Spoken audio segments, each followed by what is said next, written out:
자, 새 생명은 예수님의 살과 피를 먹고 마시며 사는 생명이다. 이 부분에 대해서 말씀을 보도록 합니다. 자, 그러면 예수님의 살과 피를 먹고 마신다는 의미가 뭘까요? 여러분 그림을 보면 여러분 이해가 되죠? 예수님의 살과 피를 먹고 마신다는 의미는 어떤 의미라고요? 주님의 입에서 나오는 말씀을 먹고 산다는 의미입니다. 그러니까 예수님의 입에서 나오는 말씀이 생명의 양식이 되고 그것이 우리에게 생명이 되는 겁니다. 자, 마태복음 4장 4절 말씀을 듣겠습니다. 예수께서 대답하여 이르시되 기록되시되 사람이 떡으로만 살 것이 아니요 하나님의 입으로부터 나오는 모든 말씀으로 살 것이라 하였느니라 하시니 아멘. 이 말씀은 마귀가 예수님에게 시험할 때 하신 말씀이죠. 돌이 떡이 되라 하신 그 마귀의 말에 예수님께서 그 말을 물리치시면서 우리는 떡으로 사는 것이 아니고 뭐로 산다? 하나님의 입에서 나오는 말씀으로 산다. 예수님의 살과 피를 먹고 마신다라고 하는 의미는 예수님의 입에서 나오는 말씀을 먹고 산다는 의미라는 사실을 기억할 수 있기를 바랍니다. 여러분, 이게 말씀이 뭐라고요? 말씀 속에 뭐가 있어요? 생명이 있죠.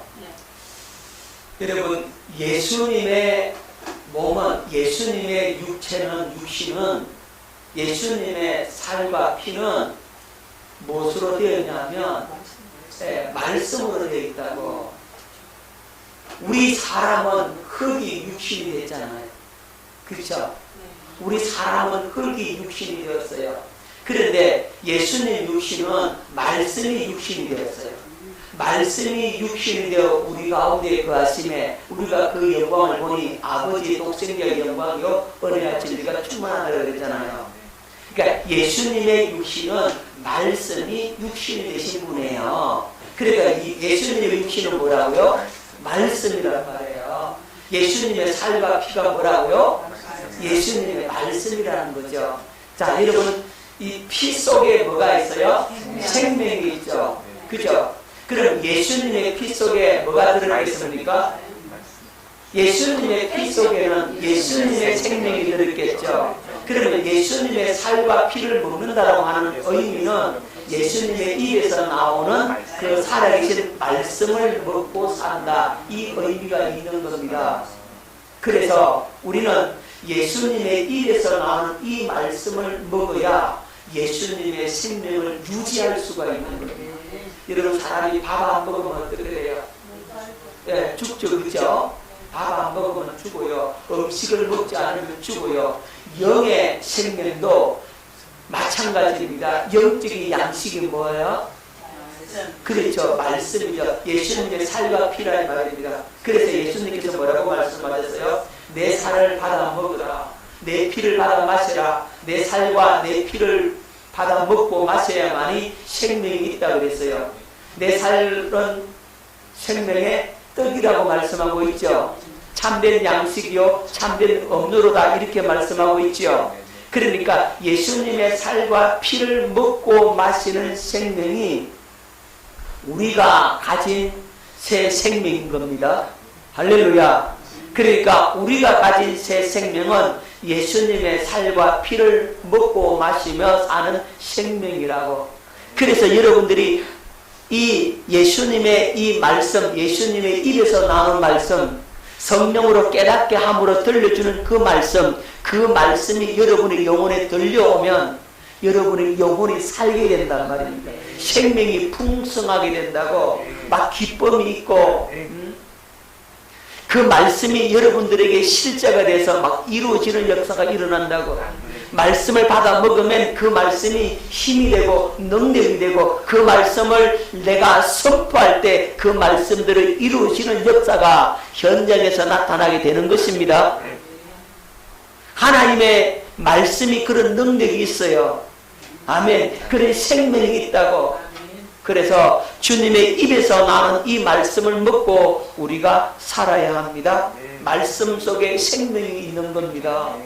할렐루야. 이걸 가볍게 생각하면 안 돼. 하나님의 말씀을 이렇게 묵상하고 그 말씀이 성령으로 깨달아서 듣고 사는 사람은 이 영적인 감각이 있어요. 그래서 그렇게 말씀을 먹고 살다가 말씀을 안 먹으면 어떻게 되느냐? 영적인 기갈이 와요. 영적인 답답함이 온다고. 말씀을 안 먹어도 아무렇지 않는 사람은 영적으로 죽어서 그래. 생명이 없어서 그래.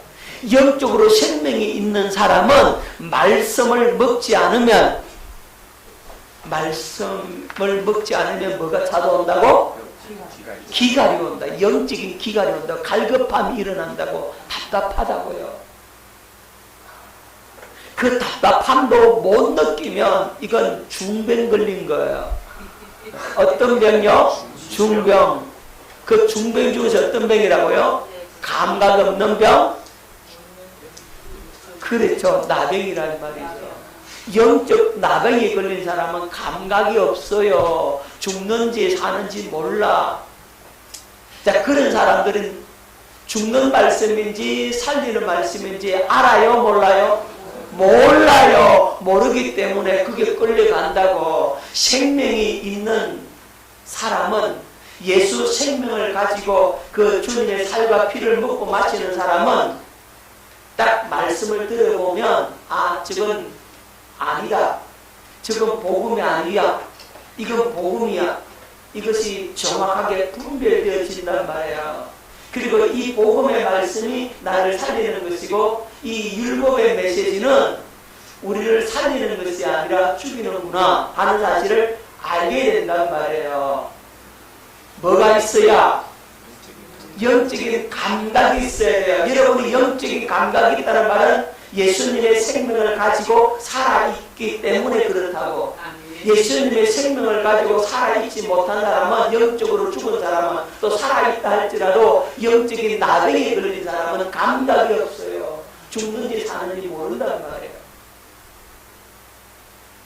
오늘 이 말씀이 여러분들에게 들려올 때 생명으로 받아지고 아, 그렇구나. 내 모습이 보여지고 내 부족한 부분이 깨달아지고 아, 내가 이건 잘못됐구나. 아, 이건 됐구나. 아, 이런 부분에 내가 영적 감각이 있구나. 아직 이런 부분에 감각이 없구나. 이런 것들이 말씀을 통해서 여러분들이 진단이 탁탁 떼어지고 내 상태를 보여진다면 여러분들은 말씀을 받는 것이고, 그것이 안 보여지고 하나의 지식이고 이론이 우리 목사님 원래 하는 소리다 이렇게 들으면 그건요 영적으로 죽은 사람이에요.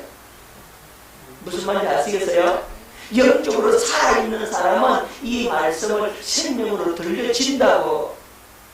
그러면 이 생명으로 들려지면 그를 사는 거예요. 뭐가 보여요? 자기의 부족한 부분이 보인다고. 자기의 연약한 부분이 보인다고. 자기가 영적인 감각이 둔감한 부분들이 아, 이 부분에 있어서 내가 영적인 나병에 걸렸구나 하는 사실을 발견하게 되어지는 거예요. 그렇게 발견하게 되어지는 사람은 살아있는 거예요.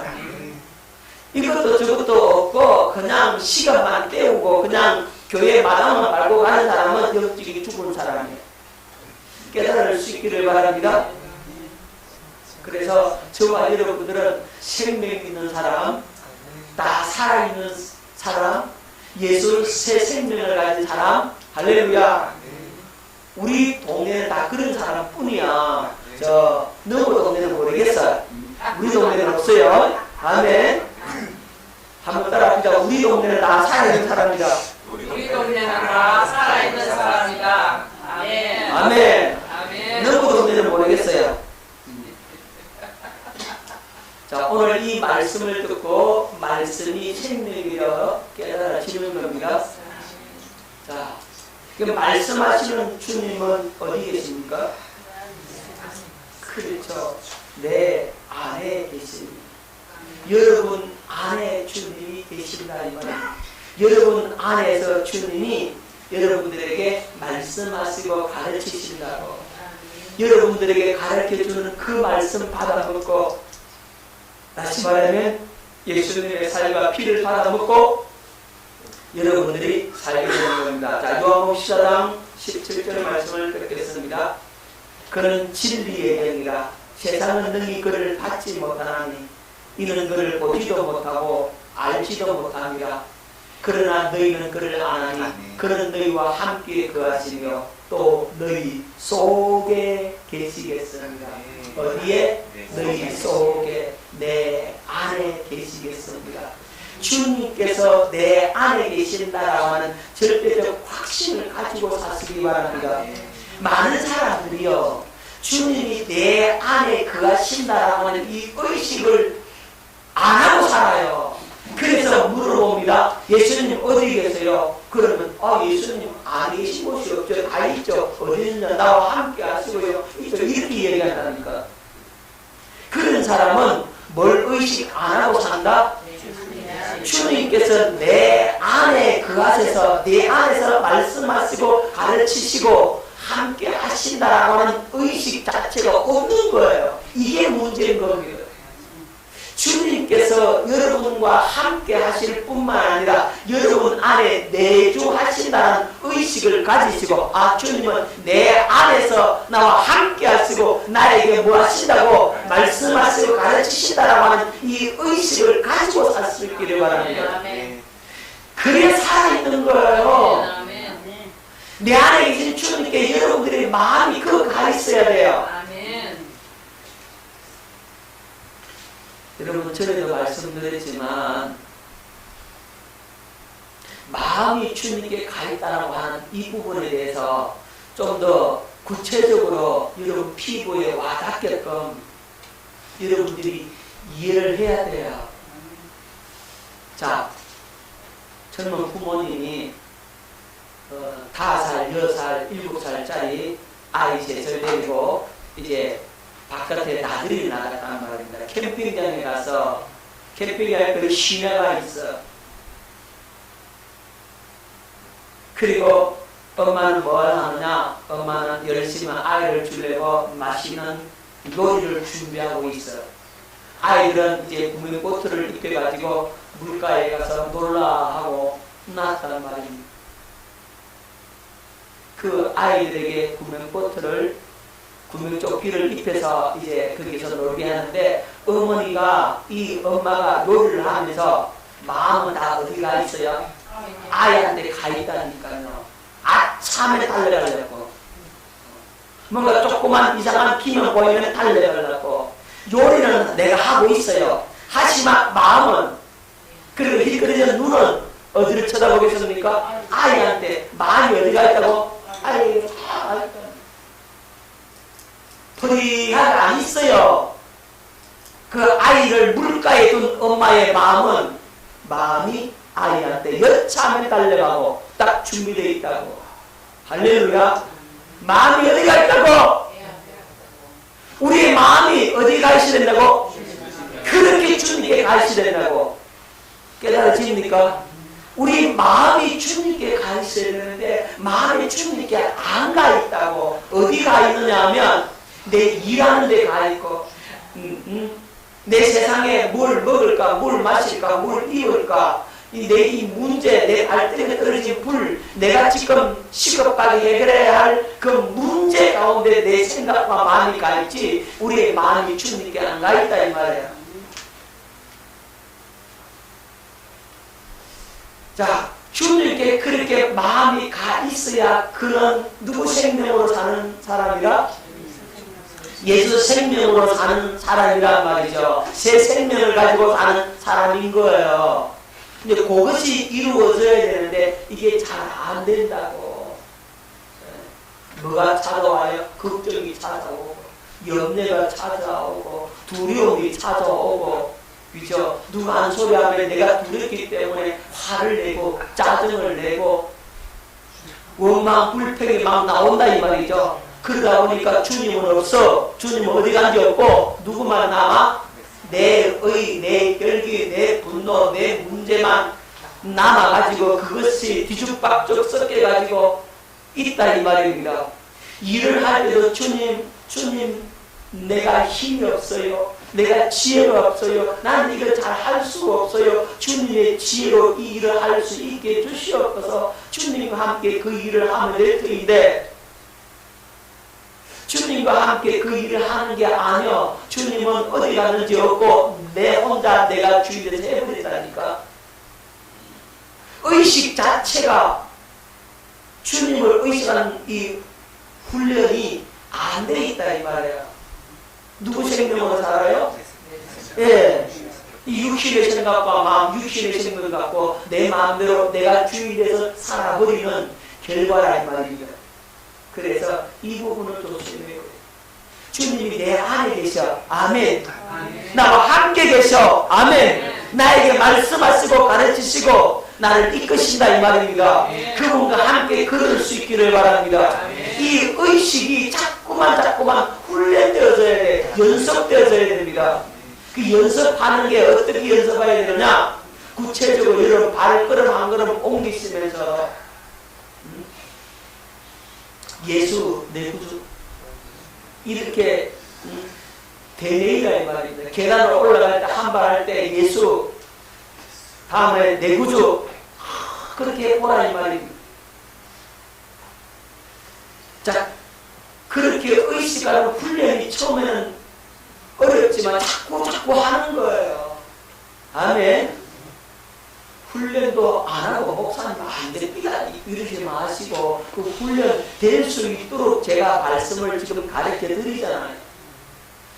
발걸음 한 걸음 올릴 때도 잠을 잘 때도 일어날 때도 언제나 내 생각과 마음은 주님께 가 있으라. 할렐루야. 주여 오늘도 주님 나와 함께 주시옵소서. 그래야 되는데 그냥 바쁘다 보니까 주님 잃어버리고 그냥 막 마음대로 살아버린다. 그럼요 맞지? 그런단 말이야. 오늘 이런 내 모습을 정확하게 보고 적나라하게 보고 주님 앞에서 이걸 회개하고 주님 앞에 온전히 돌아오는 저와 여러분 될 수 있기를 예수 이름으로 축원합니다. 주님 어디 계신다고요? 내 안에 계십니다. 예수 생명은 예수님의 살과 피를 먹고 마시며 사는 생명이다. 이 사실을 꼭 기억하시고 주님의 살과 피를 먹고 마심으로써 여러분들이 생명이 풍성해질 수 있기를 예수 이름으로 축원합니다. 자, 그러면 묵은 포도주는 무엇인가? 누가복음 5장 38절 39절 뵙겠습니다. 새 포도주는 새 부대에 넣어야 할 것이니라. 묵은 포도주를 마시고 새 것을 원하는 자가 없나니 이는 묵은 것이 좋다 함이니라. 아멘. 자, 묵은 포도주 할 때 이 묵은이 무슨 뜻이냐? 자, 파라이오스라는 말인데 이 파라이오스라는 말이 묵은 뜻인데 이 파라이오스는 어떤 뜻을 갖고 있냐면 이런 뜻을 갖고 있습니다. 고대의 진부한 오래된 낡은 구식의 옛날에 더 이상 새롭지 않은 사용함으로 낡은 입어서 더 나빠진 이런 뜻이에요. 파라이오스라는 말이 그런 의미라고. 자, 그럼 낡은 옷, 낡은 가죽 부대 이런 단어가 있죠. 이 단어는 어떤 단어겠습니까? 역시 파라이오스입니다. 이 낡은 다 같은 단어인 이 파라이오스예요. 이게 낡은 가죽 부대들이죠. 자, 묵은 포도주. 묵은 포도주가 무엇을 의미하느냐? 여러분, 묵은 포도주라는 말은 낡고 오래된 변질된 포도주를 말씀하는 것으로 육신의 생각과 마음을 지칭하는. 자, 묵은 포도주가 뭐라고요? 육신의 생각과 마음이 뭐라고요? 묵은 포도주다. 그러니까 아담이 범죄했잖아요. 그래서 인간은 전적으로 타락했다고 그랬잖아요. 우리 믿음의 대선배이신 깔백 선생님이 인간은 전적 타락했다라고 얘기를 했어요. 그래서 완전하게 타락했다. 선한 것이 남아있는 것이 하나도 없다. 전적인 타락. 그 전적으로 타락한 인간의 생각과 마음, 그가 이렇게서 육신의 생각과 마음이라고 하는데 이것을 묵은 포도주라고 말을 하는 겁니다. 그 낡은 가죽 부대, 낡은 부대는 뭐겠습니까? 뭐가 낡은 부대겠어요? 낡은 부대는 옛 언약 모세의 율법을 지칭하는 거예요. 자, 묵은 포도주는 뭐고? 육신의 생각과 마음, 마귀로 인해서 변질되고 더럽혀졌다 이 말이죠. 이 변질된 포도주가 돼버린 거죠. 자, 마귀로 인해서 그렇게 되어져 버린 인간의 모습, 그게 묵은 포도주고 낡은 부대는 예언약 모세의 율법을 지칭한다 그랬습니다. 그렇다면 사람들은 뭘 좋아해요? 묵은 포도주를 더 좋아하죠. 그죠? 묵은 포도주를 더 좋아합니다. 왜 좋아하느냐면 오랫동안 익숙해져 있었어요. 우리는 육신의 생각과 마음을 가지고 우리 마음속에 새겨진 양심을 따라 살았어요. 그렇게 사는 것이 너무나도 어떻게 됐다? 익숙해져 있었다 이 말이죠. 다시 말하면 묵은 것에 길들여져 있는 거예요. 오래 내려온 전통, 지금까지 살아왔던 것, 거기에 답습하면서 살았기 때문에 우리는 너무나 여기에 익숙해져 있는 거예요. 그래서 그대로 살기를 바라는 마음이 더 간절하죠. 시탈의 새 것을 원하지 않습니다. 그렇죠? 그렇기 때문에 사람들은 뭘 좋아한다? 묵은 포도주를 좋아하는 거예요. 한 곳에 안주하고 싶은 거죠. 난 이래도 좋아요. 나는 이래도 살래요. 뭐 새로운 것 이런 걸 싫어한다 이 말이에요. 자, 누가복음 5장 39절 묵은 포도주를 마시고 새 것을 원하는 자가 없나니 이는 묵은 것이 좋다 합니다. 사람들이 묵은 것이 좋대요. 지금까지 내려오는 습관 관습이 좋대요. 뭘 바꾸려고 하느냐라고 사람들이 말을 하는 겁니다. 왜? 익숙해져 있으니까. 우리는 묵은 것에 길들여져 있기 때문에 그렇습니다. 자, 이 바리새인들이 바로 그러했습니다. 종교 지도자들이 그 당시 종교 지도자들이 그런 삶을 살았습니다. 여러분, 새 것을 받아들이지 않고 옛것 묵은 것을 고집하고 그대로 살기를 바라고 예수님을 배척하죠. 누가요? 바리새인들, 그 당시 종교 지도자들, 새 것을 받아들이지 않았습니다. 우리는 그 모세의 율법, 지금까지 해오던 것, 우리 양심을 따라서 그걸 지키고 열심히 잘 살면 된다. 그러면 구원받는다라고 착각을 하고 그렇게 살았어요. 그런데 예수님께서 오셔서 묵은 포도주, 이건 묵은 가죽 부대에 넣어야 되고 새 포도주는 새 부대에 넣어야 된다라고 얘기를 하니까 그 사람들이 알아들을 수가 없었던 거예요. 그리고 누구를 배척합니까? 예수님을 배척하죠. 자, 왜 배척합니까? 예, 묵은 것에 오랫동안 길들여져 있었기 때문입니다. 그래서 자기네들은 금식하는데 예수님 왜 당신과 당신의 제자들은 금식하지 않습니까? 율례와 법도에 따라서 금식해야 되는데 왜 하지 않습니까? 라고 비난을 하죠. 자, 마태복음 9장 14절 그렇게 했습니다. 그때 요한의 제자들이 예수께 나와 이르되 우리와 바리새인들은 금식하는데 어찌하여 당신의 제자들은 금식하지 아니하나이까? 우리는 이렇게 금식하고 우리는 이렇게 우리 자신을 서서 복종시키고 이렇게 우리 자신을 꽁꽁 묶어서 절제하고 영들을 이루기를 연습하고 이렇게 사는데 당신과 당신의 제자들은 왜 금식하지 않습니까? 라고 묻는 겁니다. 왜 그럴까요? 왜 우리처럼 안 사네? 왜 우리처럼 똑같이 행동하지 않습니까? 그들은 어디에 길들여져 있었다? 무거운 것에 길들여져 있었기 때문에 그렇습니다. 여러분, 무거운 것을 좋아하는 사람들이 바로 종교 지도자들, 바리새인들, 그 다음에 사두개인들, 서기관들, 이런 사람들은 무엇으로 살려고 하느냐 하면 모세의 율법으로 사는 사람들입니다. 무엇으로 산다고요? 모세의 율법으로 삽니다. 그러니까 장로들의 유전을 만든 사람들, 금식하지 않는다고 예수님을 비난하고 배나되기를 거부하는 자들이죠. 무거운 것을 좋아한다 이 말입니다. 지금까지 내려왔던 그 전통에 의존하고 지금까지 내려왔던 그가 조금이라도 바꾸면 안 되고